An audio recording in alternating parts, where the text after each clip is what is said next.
रंगी, Landhi, Bhittai colony, Malir model town colony में पिछले 60 घंटों से बिजली बंद है। घरों में ईद की तैयारियां भी नहीं हो सकी। तर्जुमान के इलेक्ट्रिक के मुताबिक बेशतर फीडर्स शहरी इंतजामिया की दरख्वास्त पर सेफ्टी के पेश नजर बंद कर दिए गए। 1700 में से 1500 फीडर से बिजली की सप्लाई इस वक्त की जा रही है। आम खबर है कोरंगी, लांडी, भटाई और मॉडल कॉलोनी की बात कर रहे हैं और मलीर में भी बिजली का सिलसिला गायब है।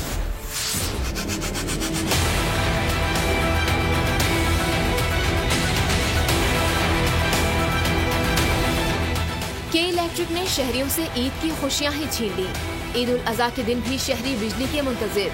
कई इलाकों में 2 रोज से बिजली गायब होने से शहरी परेशान। घरों में ईद की तैयारी भी न हो सकी।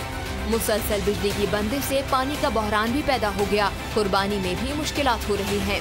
Korangi, Landhi, Bhittai colony, Malir model colony, Gulistan Jauhar में पिछले 60 घंटों से बिजली बंद है। तर्जुमान के इलेक्ट्रिक आदिल मुर्तजा के मुताबिक बारिश के पानी के बायस मरम्मती काम में ताखीर का सामना है। कुछ इलाकों